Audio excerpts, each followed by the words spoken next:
بسم اللہ الرحمن الرحیم۔ آج میں آپ کے ذریعے ایک بہت اہم قومی مسئلے پر بات کرنا چاہتا ہوں۔ یہ حکومت جب سے برسر اقتدار آئی ہے، اس نے ایک ایک کر کے پاکستان کے ہر شعبے کو تباہی سے دوچار کیا ہے۔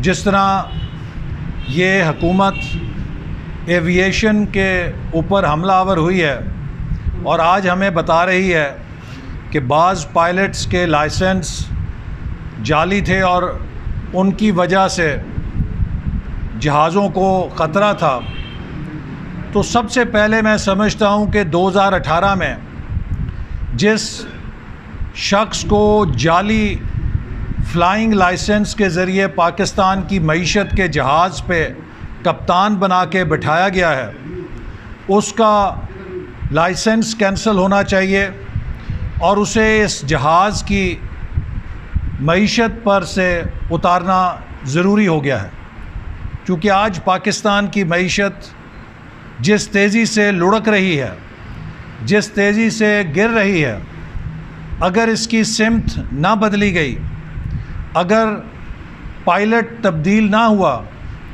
تو یہ معیشت کراچی کے جہاز سے زیادہ خطرناک کریش لینڈ کرے گی۔ اس کراچی کے جہاز میں تو 100 کے لگ بھگ بد نصیب لوگ سوار تھے، لیکن قومی معیشت کے طیارے پہ 22 کروڑ عوام کی جانیں خطرے میں پڑ چکی ہیں، چونکہ یہ جو جعلی کپتان ہے اس کے ہاتھوں جہاز ہچکولے کھا رہا ہے۔ اپنے مخالفین کے خلاف انتقامی کارروائی تک ہے۔ یہ نفرت، حسد، انا اور جھوٹ کے علاوہ کوئی اور زاویہ نہیں رکھتی، کوئی پروگرام نہیں رکھتی۔ ہم نے پاکستان میں 4th انڈسٹریل ریولوشن کے لیے سینٹر آف آرٹیفیشل انٹیلیجنس قائم کیا، centre of big data and cloud computing قائم کیا، سینٹر فار سائبر سیکیورٹی قائم کیا، centre for automation and robotics قائم کیا، لیکن centre for Nano technology, centre for space technology جن کے لیے پیسے رکھے گئے تھے اور 2018 میں انہیں قائم ہونا تھا، آج تک ان پر کام نہیں ہو سکا، 2 سال گزر گئے ہیں۔ اسی طرح جو پورے ملک کے اندر یونیورسٹیوں کے پھیلاؤ کی اسکیمیں شروع کی گئی تھیں، پروجیکٹس سینکڑوں شروع کیے گئے تھے جس میں یونیورسٹیز کی استعداد کو بڑھایا جا رہا تھا تاکہ ان کی انرولمنٹ بڑھے، سب پروجیکٹس کو بیمار کر دیا گیا ہے اور ان کی فنڈنگ میں کٹوتی کر دی گئی ہے۔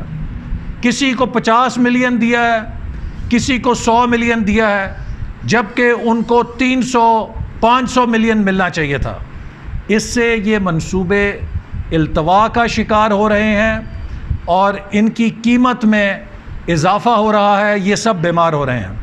2013 میں 13 ارب روپیہ تھا، آخری بجٹ جو ہم نے چھوڑا ہے اس میں اسے 47 ارب کر دیا گیا تھا۔ آپ اندازہ کیجئے کہ ہم نے 5 سالوں میں ہائر ایجوکیشن کمیشن کے ڈیولپمنٹ بجٹ کو 13 ارب سے بڑھا کر 47 ارب پہ چھوڑا تھا۔ اس حکومت نے 47 ارب کے بجٹ کو 29 ارب پہ کم کر دیا ہے، 40% کمی کر دی ہے ہائر ایجوکیشن کے ڈیولپمنٹ بجٹ کے اندر۔ اور اسی طرح جو کرنٹ بجٹ تھا جس سے تنخواہیں دی جاتی ہیں، جس سے یونیورسٹی اپنے جاری اخراجات چلاتی ہے، اس میں بھی 7 ارب روپے کی کمی کر دی گئی ہے، جس کا نتیجہ یہ ہے کہ پاکستان کی ہر یونیورسٹی بدترین مالی خسارے کا شکار ہو چکی ہے۔ آج پاکستان کی یونیورسٹیاں اپنے پروفیسروں اور سٹاف کی تنخواہیں کم کرنے پہ مجبور ہو گئی ہیں۔ ایک طرف تو حکومت کے پاس اتنا بجٹ ہے کہ اس نے 50 وزیروں کی فوج ظفر موج رکھی ہوئی ہے. وزیروں کے لیے، اسپیشل اسسٹنٹس کے لیے تنخواہوں کی کمی نہیں ہے. انہیں بڑے بڑے پرکشش پیکیجز کے اوپر جو سوشل میڈیا پر گالیاں دیتے ہیں، صرف گالیوں کی کوالیفیکیشن کے اوپر حکومت کابینہ میں بٹھا رہی ہے. لیکن پاکستان کے وہ ہنرمند پی ایچ ڈیز، وہ پروفیسرز جو دنیا کی بہترین پرکشش پیشکشیں چھوڑ کے پاکستان میں تدریس کے شعبے سے جڑے ہوئے ہیں، وہ آج مجبور ہیں کہ اپنی تنخواہوں میں کٹوتی کروائیں، چونکہ حکومت یونیورسٹیز کو اور اعلیٰ تعلیم کو اتنا پیسہ دینے کے لیے بھی تیار نہیں ہے جتنا انہیں پہلے مل رہا تھا. اس کے ہمارے اعلیٰ تعلیم کے شعبے پہ بہت گہرے اور بہت مہلک اثرات ہوں گے. ہمارے نوجوانوں کا مستقبل اعلیٰ تعلیم کے ساتھ جڑا ہوا ہے. یہ ہمارا ویژن تھا کہ ہم نے اپنے نوجوانوں کو ٹیکنالوجی کی، سائنس کی اور جدید علوم کی تعلیم سے آراستہ کرنا ہے. ہم نے پاکستان کے ہر ضلع میں یونیورسٹی کیمپس کھولنے کا پروگرام شروع کیا. وہ بھی اس حکومت کی کٹوتی کی وجہ سے متاثر ہو چکا ہے. میں خود نوشکی گیا، پشین گیا، وڈ گیا، خزدار گیا، گوادر گئے. ہم نے فاٹا میں یونیورسٹی کھولی، سندھ کے اندرون اضلاع میں یونیورسٹی کیمپس کھولے، بلوچستان کے ان اضلاع میں جہاں کبھی اعلیٰ تعلیم کا تصور نہیں تھا ان کیمپسز کے لیے پیسے دیے. لیکن آج وہ تعلیم کی ایکسپینشن کا منصوبہ تباہ و برباد ہو گیا ہے، چونکہ اس حکومت کی ترجیح تعلیم نہیں ہے. آپ نے کہا کہ ملک کے تمام ادارے مالی بحران کا شکار ہے. کیا سمجھتے ہیں آپ 2021 میں کیا الیکشن ہونے جا رہے ہیں یا متوقع ہوں گے؟ دیکھیے، اس وقت جو پاکستان کے مسائل ہیں، اس جعلی پائلٹ کے ہاتھوں ملک کریش کی طرف جا رہا ہے. جتنی جلدی اس سے جہاز چھڑا لیا جائے اتنا اس ملک کے مستقبل کے لیے بہتر ہے. اور اس کا ایک ہی راستہ ہے کہ آزاد، شفاف اور منصفانہ انتخابات ہوں، اور اس ملک کی باغ دوڑ ایسے پائلٹس کے پاس آئے جو اس جہاز کو اڑانا جانتے ہیں، اس کو منزل تک پہنچانا جانتے ہیں، جنہوں نے ڈیلیور کیا ہے. اور میں یہ بات پھر دہراؤں گا کہ مسلم لیگ نون واحد جماعت ہے پاکستان کی جس نے اپنے ریکارڈ سے ثابت کیا ہے کہ وہ ترقی اور خوشحالی کا ویژن ہی نہیں رکھتی. اس کے پاس وہ ٹیم ہے، اس کے پاس وہ صلاحیت ہے جس سے وہ اس پروگرام کو عمل کر کے دکھا سکتی ہے. ہم نے لوڈ شیڈنگ ختم کی، ہم نے دہشت گردی ختم کی، ہم نے معیشت کو ٹرن اراؤنڈ کیا، ہم نے سی پیک کو کامیاب کر کے دکھایا. $28.5 ارب کے منصوبے 4 سال میں کھڑے کیے. آج یہ ہمارے سی پیک کے منصوبوں کی چھینٹیں اٹھا کے کہتے ہیں جی ہم سی پیک لے کے جا رہے ہیں. جو سی پیک کا سب سے بڑا منصوبہ ہے ML1، اس کے لیے صرف 6 ارب روپے رکھے گئے ہیں، اور 6 ارب سالانہ سے اس کو 197 سال لگیں گے مکمل ہونے میں. تو پھر یہ سی پیک آگے جا رہا ہے یا پیچھے جا رہا ہے؟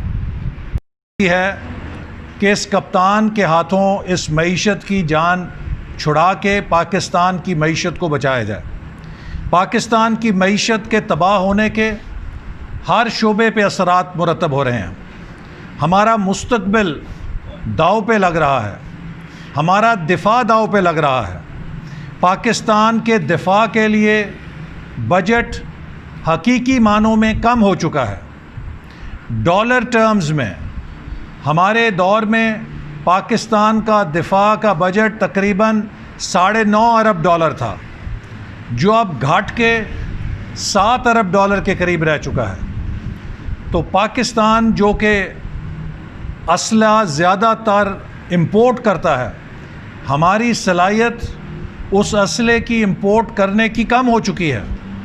ہمارا ہمسایہ ملک ماڈرنائزیشن کر رہا ہے، وہ جدید ہتھیار خرید رہا ہے، لیکن ہمارے پاس اب اتنا بجٹ نہیں ہے کہ ہم جدید ہتھیار خرید سکیں اور اس اسلحے کو اور ان طیاروں کو ریپلیس کر سکیں جنہیں ہم نے پچھلے 7-8 سال دہشت گردی کے خلاف جنگ میں استعمال کیا ہے۔ تو معیشت کی کمزوری سے ہمارے دفاع کے اوپر، ہماری دفاعی صلاحیت کے اوپر سوالیہ نشان لگ چکا ہے۔ دوسری طرف جو پیپل سیکیورٹی ہے، جو عوام کی سیکیورٹی ہے، اس کے اوپر بھی بہت بڑا سوالیہ نشان لگ چکا ہے۔